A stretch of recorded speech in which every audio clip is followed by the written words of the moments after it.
Hello, good evening out there. This is the Real Raw and Right podcast. How are you guys doing? Hello, I'm your host, your co-host Troy, and who is this co-host? Lisa. Oh, so we added a new little sound button for tonight because Lisa says I ramble so much. So if I'm rambling, you may hear this button occasionally. Ramble, wrap it up, wrap it up. We'll try it. Is that going to work for you? Yeah, hopefully we won't need it. Okay, cool. Yeah, I don't welcome any rambling. All right. Well, this is our long awaited episode we've been wanting to put out. We both had a couple of issues we'll go through real quick. Lisa got sick with congestion and sinuses, allergies this time of year. The crud. The crud. Yep. And you can still see the remnants of this. I had a little basal cell carcinoma, whatever it's called. That was, I think it was carcina or something. Basically, it was skin cancer. And anyway, yeah. I had a little bitty pimple, and they cut it out. Then the stitches went all the way up to near my eye, and I do not like things in my eye, as Lisa knows. It was fun. Yeah. Couple of fun 2 weeks. So I had to overcome. But thankfully, the biopsy came back clear. Oh yeah, everything's good. Yeah. No more cancer. Cancer sucks. It always has. Yeah. But anyway, just very blessed to just have something that's curable. There's a 99.1% curable rate with this, and so very lucky. You catch it early, yeah. Yeah, you got to catch it early. 45 years of playing golf every weekend with no sunscreen finally caught up with me. Yeah. The thing just tell everyone, wear your sunscreen, right? Yep. Yep. Okay, and then it's kind of funny if I can just say this. So I had overcome my fear of things around my eyes. That's one thing. And then 2 months ago, when I had this infamous wreck, I had to get Is it 2 months already? December 5th. Wow. Yeah. I had to get an MRI, and I am very claustrophobic. Yeah. And I've only had one other MRI of one time before, and the last one I had Lisa holding my your feet, legs. tapping my feet. But this time I went by myself and I did it. I'm all grows up. I know. I made you go by yourself. I'm all grows up. I'm all grows up. I'm all grows up. I pushed you out. I know. No, you did good. Yeah. I'm excited you got it done, and that came back clear too. I know. Well, you had a little bit of a shoulder issue, but yeah, it's just shoulder neck issue. Right. That's what I'm in physical therapy. It'll all work out. So yep. could have been a lot worse, don't you think? Yep. So I've overcome fears. Lisa's been sick. Been kind of interesting. All right. That was kind of weak. No, you're good. All right. So what's on our mind today? I'm about to do the rambling thing again. Okay. Well, do you have anything before we get started that you want to share tonight? No, I'm good. Okay. I have a prop later when we get through what we know we're going to talk about, and then some things are just going to be whatever comes to mind. Yeah. Well, I thought we could start off with two things. I'm gonna do one, and I'm gonna ask you a question, and I'll let you lead into that. Okay. All right. So one of our segments we like to do occasionally is what not to say on social media, and I just read a Facebook post, someone bragging that they just paid off their car, and they're now loan free of 3 cars, and I'd just like to quote Matthew 23:12. He who exalts himself will be humbled, and he who humbles himself will be exalted. I used to exalt myself a lot, and we can testify that I've been very humbled. Yeah. Just be careful when you post those kind of things. You don't know what people are going through in their life, especially out there when you got hundreds of friends. There's someone out there struggling financially, and they don't need to read that. Yeah, we are. We're that couple. Yeah, we are. Yeah. So one of my famous sayings that I like to say to people is 10 years ago, I was financially secure. We were financially secure. Yes. I was personally at the top of my career. Just been, had a big job opportunity that I started. So I was successful in my career. We were financially secure, but I was spiritually broken. Yeah. Today, through the grace of God, I have no career. I'm a struggling entrepreneur. I still am very good at what I do, and I don't mean to brag, but I am good at what I do. I know how to help people in the banking world. And I got a big announcement I'm going to send. I'm rambling, ain't I? Financially broke. We're financially broke right now, but we are spiritually wealthy. Yes. We have learned so much that we wouldn't trade where we are today for anything. So, anyway. No, it's been a great journey, and we're still on this journey. It's probably going to be a lifetime of restoration and recalibration of our priorities and what we deem important. I mean, one of the lessons out of all this is not seeking the approval from others. Amen. And seeking more from God's approval. And that is a daily challenge, I would say, because, you look at social media, people posting pictures and saying they paid off their third car. No, just bragging on themselves and how great their family is and how their life could not be better and they're so blessed and everything. And so it's all to get the approval from others. I mean, if no one liked your photo that you posted or your story, then it wouldn't mean a whole lot to you, right? You're like, it's all about getting those likes and getting those comments like, oh, your family's so cute, or whatever it is. You know what I'm saying? But young people today, just kind of piggybacking off that. Yeah. That's their whole life is based on influencers and wait, what happened here? We lost some. Oh, there we go. Sorry, we had a little technical issue. But yeah, it's all based on getting likes and views on TikTok and Snapchat and everything. Yeah. And that's the world we live in. And they're seeking the approval of others. It's unfortunate. And what I wish that we could sit down and tell them, but you have to experience this, is you end up when you no longer are having trouble getting when you're no longer getting the approval of others and your life is based on it. Yeah. You end up self-medicating with your self-medication of choice. Anything that makes you feel better. Yeah, that you think makes you feel better. Yeah. And it's just, it doesn't. It's a never-ending cycle of whatever it is. Alcohol, gambling, drugs, pornography, whatever it is. Overeating. It could be anything. Yeah, overeating. So that's one of my pet peeves, I guess.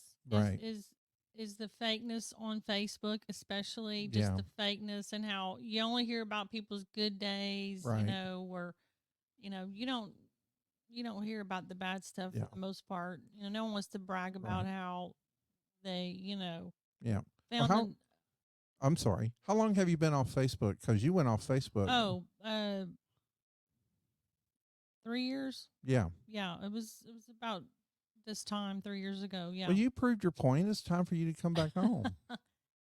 I'd like to tag you when we're doing. I want to tag you. Yeah. I know. I want to tag you in our couple pictures. I might get on. I want to get back on Facebook to promote our podcast and to minister to others, because I have a lot to share and I have a lot to minister about. There are some of your friends that are going to be just thrilled to see us doing a podcast together. And by the way, we are. Ha ha. No, so we'll see what happens. Yeah. I'm waiting for the right time. I've been definitely waiting for the right time to do it. Yeah. I really need to be strong. I don't want any kind of negative comments that are going to take me off my game, because I'm on my game right now. I hear you. I'm doing the right thing, and it's not easy. So I don't need any naysayers say anything that would distract me or make me question, the life I'm living right now. So which is working on my marriage and myself and my Christian walk and all that good stuff. Your marriage? We got issues? Every day. What do you mean every day? Every day. Yeah. So no, let's whoa. Before we get onto our topic, we got something important to cover. What's that? You had a big event that happened in the last 2 weeks. What was that? Well, your hospitality job, what happened? Your volunteer job that you're doing? Oh, well, you have to go watch the older videos if you know what we're talking about. But Yeah. no, I was on a hospitality committee at church. Well, we know that. Yeah, it was. And I think I was fired. No, yeah. I'm taking a break from it. But yeah, you got fired basically, right? I don't know. That's what it sounds like to me. They didn't even want you to train the new people. I politely took a break and I let the leader know. Yeah. And this has been about 2 weeks ago, right after the breakfast tacos. Right. And but I expressed my gratitude for serving and having an opportunity to serve, and I enjoyed serving with the ladies, and I thought I was being very positive, and I've yet to receive a response. Well, no, here's what you heard.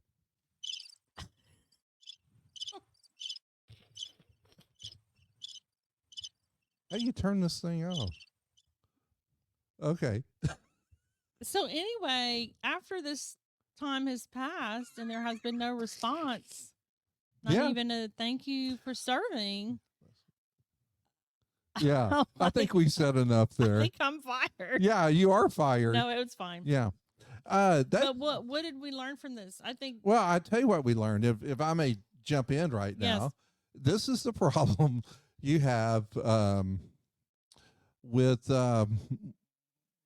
volunteers. With volunteerism. Yeah. I have. Let's just say with volunteerism. Yeah. I have seen it at board levels of nonprofits. I've seen it volunteering at nonprofits. I've seen it elders. Yeah, you've seen it. Okay. Leaders of the quote unquote church leaders, and then of various committees or groups and stuff, and then you see it down at the various hospitality committee. Not to pick on the hospitality committee, I was on a parking committee that was a shit show in itself. Yeah. Anyway.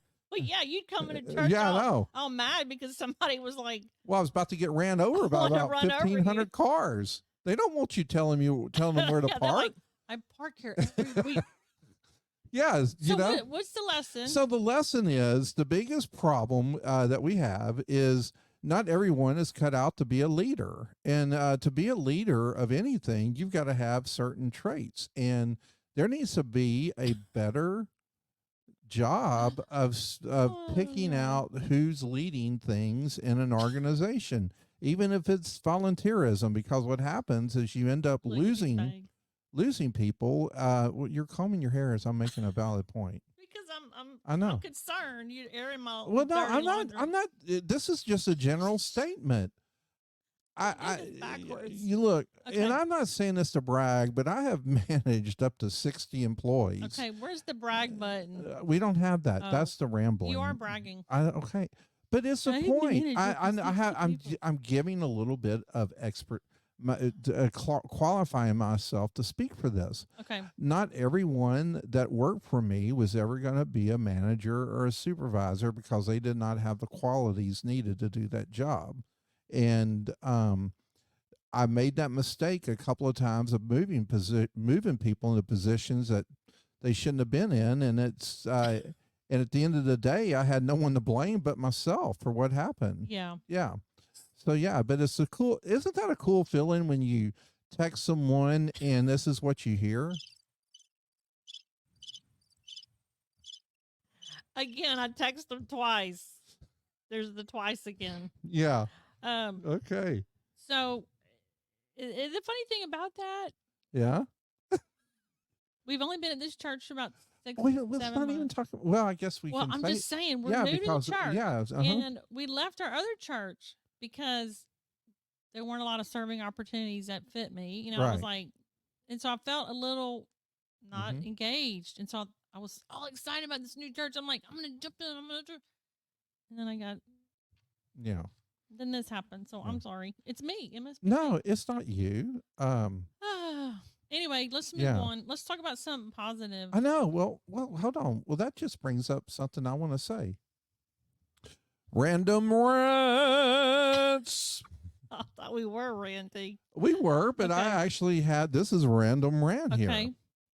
You know, when you, I don't know if I should say, no. We had a talk that we're just going to be no holds bar, real raw and right. So this is raw Troy here. Okay. Don't tell me that you need help on the greeting committee. I mean, you're going to alienate me so fast because I just. But you're great. You're a good greeter. You I know that. I know that. Cordial smile. Right. And we may need to cut that out. So I'll share this. Shopping for a church. No, again. We're not going to shop for a church. We love our church. I'm just saying. They might close the doors. Don't say, man, you two would be great at greeting. Well, what if we don't want to greet? You know, and I'll tell you. Well, it's because we always get there right when it starts. So well, the funny thing is, the church, by the time you sit down, you've been greeted 30 times. I mean, and that's what I love about the church. Everyone's so welcoming and such a big family that you don't really need greeters. You're going to feel welcome when you walk in the door. True. And I think it's a little overkill. Our prior church, you had 4 layers of greeters. By the time you got to like you were on a sports team. Yeah, I mean, and my favorite was you had 1 layer of greeters, not by the door, but in the driveway. Well, you realized it was the parking ministry was your first point of contact. Then you were like, well, so that was actually 5 layers of greeters if you included the parking lot. But most of the parking lot guys didn't want to talk because they were too busy dodging cars, and I'll know that from personal experience. Well, yeah. But anyway, that first layer, the funny thing about that was they had one guy who should not have been a greeter, and this is another example. Not everyone's cut out to be a job to do a certain job because he. He checked out every woman's rear end that walked by, and it was obvious. It was blatant. I'm the one that noticed it. Yeah, no. I noticed it first because I'm like, what? Look at him. He's checking out that lady's every outfit. woman's butt. Yeah, he'd turn around and look. And then you were like, you're right. Yeah, and then if they wore like yoga pants or something tight, I don't even think he even said hello to whoever was behind them walking in. It was definitely so obvious. So there's some personal wounds there at greeting. But so you'd walk past this layer, then there'd be someone at the door, and then there'd be another layer. No, don't do that. I'm almost done. I'm not rambling. So you had another layer, and it's hello, hello, hello. And then when you went to go into the church, into the actual sanctuary, there was another layer of people saying hello, hello. Yeah, it was a lot. Like, yeah. And then it got to the point where it was like, the doors will close at 11. Oh yeah, if that you're was 2 minutes late. The doors will be closed. Yeah, that's the other thing. You cannot walk into the church into the main doors after 11. They're going to be closed and locked. I'm like, I mean, really? Oh wow. What if you're being greeted and then you're like, the door's locked? Okay. And so anyway. Okay. Well, one more thing with church. Okay. We love the whole membership thing. What's it's not a country club. You don't need to be members. It's all about the data. Yeah. They want your data. Well, our prior church, they said that they were trying to get an update their membership listing. They haven't done it in a while. Well, what they didn't disclose with it, they lost all their data. It got flooded during Hurricane Harvey. And their pride wouldn't allow them to admit that they lost their data of everyone. That was pretty funny. Yeah. That was pretty funny. And then they put on the big slide projector who had went through membership. Right. So if your name wasn't on the slide, you were like, oh. Yeah. We must not be members. Yeah. It was funny. We can talk about this all day. Well, that's kind of a great segue into what our episode is about tonight. You ready to get started with that? Yeah, let's get started. We're already at okay, a few minutes here. I'm gonna get a little sip of water real quick if you don't mind. So if you want to start, go ahead. So I will start by just kind of talking about my journey in the Christian walk. So I grew up Catholic, and I did not own a Bible until later in life, and so the Bible I have now, I want to plug or prop, whatever. Yeah. For those of you who maybe don't own a Bible or you might need reading glasses, there are Bibles, if you don't know this already, that you can order. I ordered this one online. It's beautiful. It's like this pretty teal leather. Well, you love the turquoise. Well, I like my turquoise. Is that a Tiffany's Bible? I don't know, but it's awesome and it feels good. The leather's soft. Ooh. Yeah. I love my Bible. You can get your name on it if you want, but I didn't. Right. So I ordered this online. I also ordered these tabs. They're colored tabs that you can put on your Bible. So this Bible didn't have any tabs per se. Right. And they're color coded according to the different, what do you call these sections of the Bible? Chapters. Like Old Testament, New Testament. Right. I'm still learning. In books. I said chapters. I meant books, yes. So I love my little tabs. They're so color coded, cute, whatever. You know how many books there are in the Bible? No. 66. 66. Well, that's the year I was born. I know. Remember that. I know. The other thing I want to point out, guys and gals, is I got the print is so large huge. Font. It is huge. Yeah, it is huge. So I don't have to have reading glasses. I don't have to be all squinting. Right. This too you can order with a large print.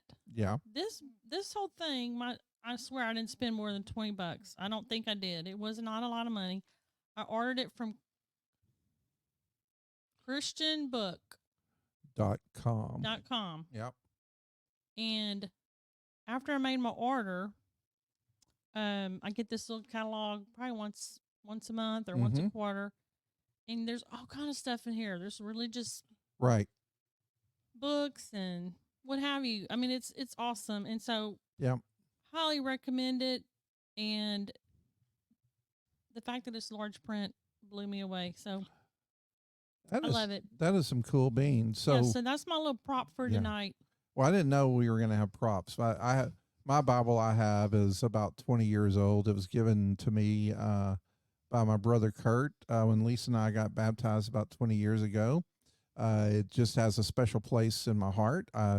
It's at the front of it. Kurt wrote his favorite scriptures, and I have one too. Yeah, and you have. Yeah, we both have it, and then I've added to some additional scriptures on that page, and then that was really sweet of him to do that. I know it really was. That Bible, I just keep it. I've kept it. Yeah. There's a lot of my own personal notes or highlights in the Bible now that I have through the years, and it's I just cherish it. But I do need glasses for it because it's such small print. Yeah, you don't have the large. But I do for standard. I mean, for easy to read Bible, the NIV I think is the go-to Bible, or the ESV. But NIV is is what both Lisa and I have. Anyway. I heard a guy this weekend this training I was at. He was bragging about how he loves the Old English and the King James Bible. He says, "Oh, but by the way, I have a modern English Bible to translate what I just read." So, okay, all right. Well, we're going to move on. So let's see here. Do you want to start, Lisa? No, I mean I feel like we've talked about enough to make an episode. No, we're still talking. We got a little bit more. I feel like we're losing them. No, we're not. Well, when you kind of just talk monotone and just go on and on and on. I got a Bible. Okay, sorry. I also want. Can I point out this other prop? Yeah, yeah. This little journal book too. Mm-hmm. It's cute. Right. This too, I bring to church every time I go, and I take usually a full page of notes, front and back. More than one page. No, it's usually a page for each sermon. Really?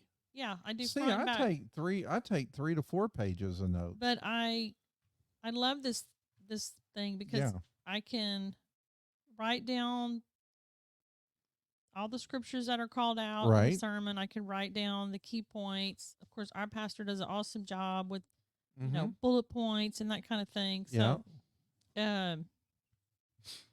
just highly recommend that too. Like growing up Catholic, we didn't do that kind of stuff. We didn't take notes, and we didn't have like the fill in the blank thing, which some churches have. Right. The handouts. So this has been a good practice for me too. Yes. And I could bring this with me if I'm, just wanting some quiet time to read and refresh my memory about the sermon, or even flip back a year ago and say, right. "Oh, I remember that sermon," and wow, I don't even, you know, look at it the same way because my life has changed in a year, that's 2 years, the beauty, whatever. and that's the beauty of reading the Yeah, Bible. You can read the same thing yeah. multiple times, and just depending what's going on in your life, it's a It has different meaning, or meaning. Yeah, you hear it a different way, or God's talking to you in a right. different way. So Yeah. cool. Yeah, it is cool. So that's a great segue. We this past weekend we heard a great message on finding or restoring your purpose. Yeah, And heard it at church. kind of like purpose-driven life. No. 30 days to your purpose. No, just 40 days, and you're not going to find it in 40 days. It's a. So what were some things? Let me share this since you brought it up. 40 days to purpose-driven life. Yeah. That's someone that just figured a way to sell a bunch of books, and I'm sorry. I drank the Kool-Aid 20 years ago when that book came out, but yeah, a lot of people did. it's a process. It's a lifelong process you're going to go through. Yep. You're not going to in 40 days. You need. It's a lifelong process. It's not going to happen in 40 days. And that's what Matthew 28:19 talks about, that God is with you as long as it takes. So right. You're going to be on this journey for a lifetime, perhaps. I know. Man, listen to us getting all preachy tonight. We got scriptures. My family that's known me, they're going to like, what happened to him? He knows more than John 3:16 now. What's going on there? Yeah. Hello. I mean, I have to look at my notes. I'm not memorizing. Well, I do too. I mean, that was a scripture that was called out on Sunday that I wanted to make sure I remembered. But Romans 6:23, for the wages of sin are death. Oh wait, I'm quoting another one. Nah, I didn't quote the whole thing though. Okay, so anyway, this was a great message, and what were some key points that you want to share? Well, I don't think this is what was meant in the message, but what I felt really spoken to during this message as I heard this, because I've been struggling about something. Lisa and I dropped out of going to a men's group. I dropped out of going to a men's group on Wednesday night. We dropped out of going to a couples group on Thursday night because we really feel a calling to do this podcast here. Yeah. And not every podcast is going to be about our Christian walk and everything. We just felt led tonight to talk about this. There's some funny stuff with it, but we got more interesting. Oh, I shouldn't say more interesting. This is interesting stuff, but we have interesting people we're going to bring on that are going to talk about all sorts of stuff, not just this. Okay, so... But I just got to get this off my chest. So when I thought we weren't going to talk about religion on this podcast. Well, this is not religion. But we are talking about. This is not religion. Okay. This is Christianity. Okay, cool. See, I'm learning. Religion is Catholic, Methodist, Baptist, Pentecostal. Oh, okay. We're Christians. We're not Baptist or Catholic. I see. Okay. Big difference. Let me make a note of that. Yes. And the best way to remember this is religion causes war. Christians love one another. Okay. If you're a true Christian. Okay. You love others as you would love yourself. The great commandment. Okay. So I can tell you want to get something off your chest. I do. So what I learned during this finding purpose and stuff, I realized that the church model today reminds me of the banking model. It needs to be disrupted. It really does. It is worn and needs to be restructured. And if you think about this, the banking industry it needs to be blown up and rebuilt into something. And I knew a guy a couple of years ago that would tell me that the church we're at, he's like, they just need to put a match to it and burn it down. And I thought he was on the crack pipe, but now that I think about this, there's a lot of truth to this. Yeah. And I think we keep thinking it's just this church that has this issue, and we've been to four churches already? It's the church business model in general. It's and what it does is it creates spiritually dead. If you're not careful, it can make you spiritually dead. Yeah. And the in the world today, men are tired, men are bored, and women are tired. Yeah. Amen. And when you go to church, men are still bored, and women are just more tired. It's not feeding what's needed. Okay. Yeah. Right. And for me personally, I just realized that I need to be out discipling, not being held in a personal prison of having a men's group on Wednesday, this on Thursday, a couple group on Thursday. It's I just think prison's a harsh word. Well, I think I'm talking for a personal prison. A calendar of activities. Right. It's checking the box. That just it's like a teaser. Yeah, it's just checking the box. It's like you go there wanting to be fed and be like, oh, I want to dig deeper. I want to push myself. I want to really peel back the onion, and then it just never happens. Yeah, it's like you just kind of get these little warm and fuzzy. Right. And then you leave there empty. Like, I know. And what did I just do for the last 2 hours? And that's why church attendance is down. It's not feeding the flock. And and as I heard this, I started thinking about this. And the definition of church is where two or more are gathered in his name. And that's another Bible scripture. My family, I'm starting to know Bible very well.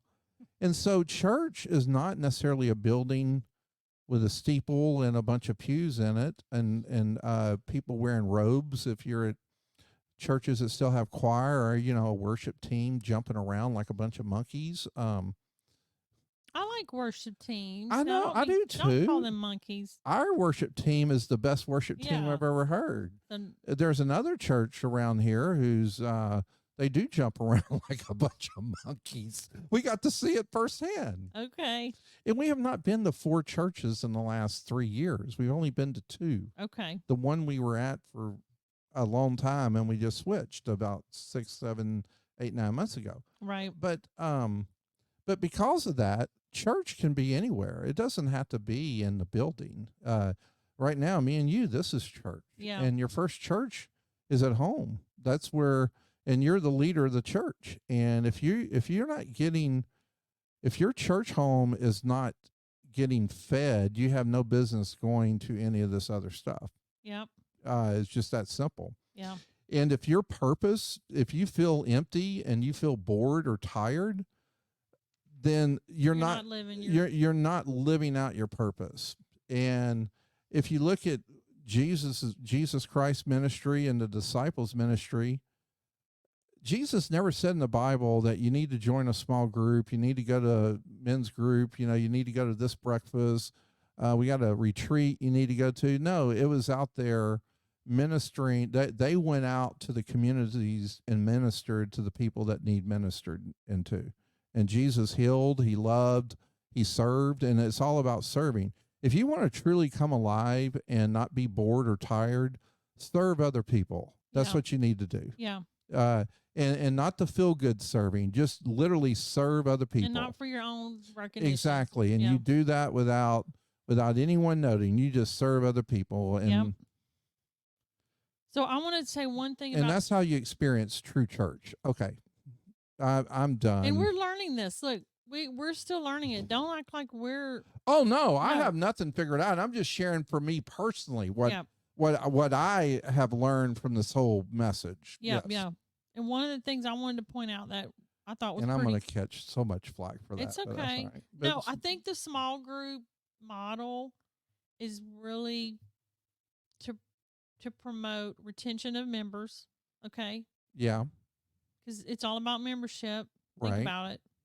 And so then it's about numbers. And it's about community, being part of a community. Well, because if you're not in part of a community, then you feel kind of isolated, and then it leads to like, I really don't want to go this Sunday. I'm not being accountable to anybody. Nobody's. So it all feeds off itself. It's about fellowship too. Yeah, it's about fellowship. No, it is. But how do you grow? How do you make disciples of other men? As part of our Great Commission is to go out and make disciples of others. Of the church too. Yeah, you're not going to do that by being around people 7 days a week with people you go to church to.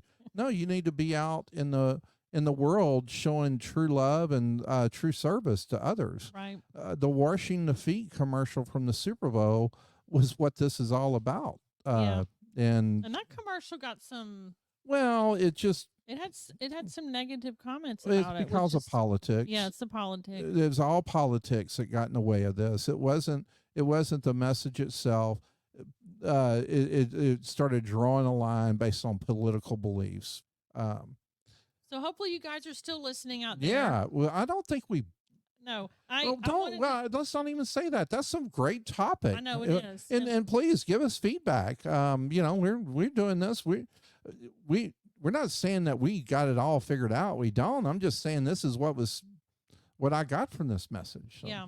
Okay. One of the things I wanted to point out is the ways this was what the pastor went over, the ways that you're not living your purpose. Yeah, let's talk about that. You're not, if you're feeling these 6 things in your life, then you might want to check yourself and say, hey, am I really living the purpose I should be living? So we're going to leave with this. This is positive. So 1 is constantly living in sin. Right. Is that you? It was me. Yeah. For 3 years ago. Well, it was me. Yeah.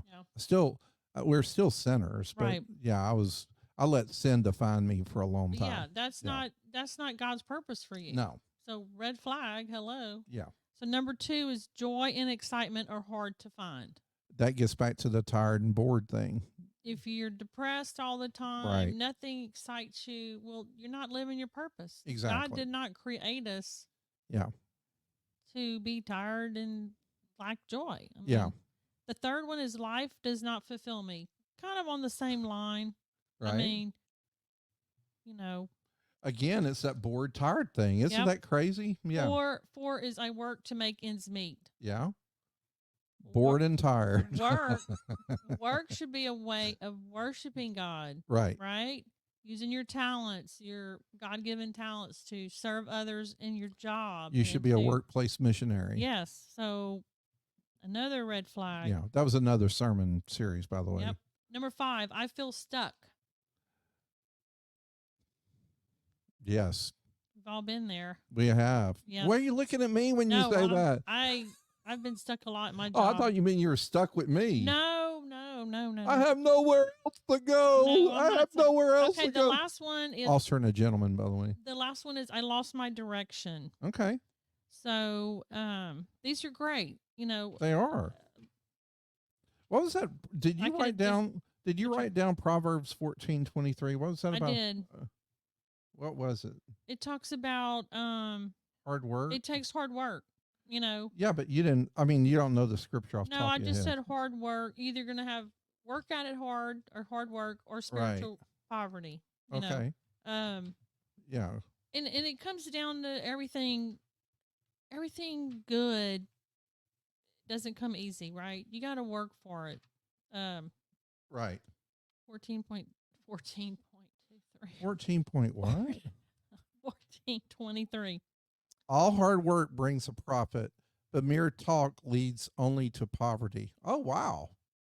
You don't say. I like that one. Yeah, I love that one. That's a great verse. So we ready to wrap up? Or let's talk about it a little bit because I think, this is something I've learned through my process I've gone through the last few years. Yeah. God doesn't care what you do for a living. He as long as you're not doing anything illegal. I mean, he doesn't even, it's, you have the choice to do what you want.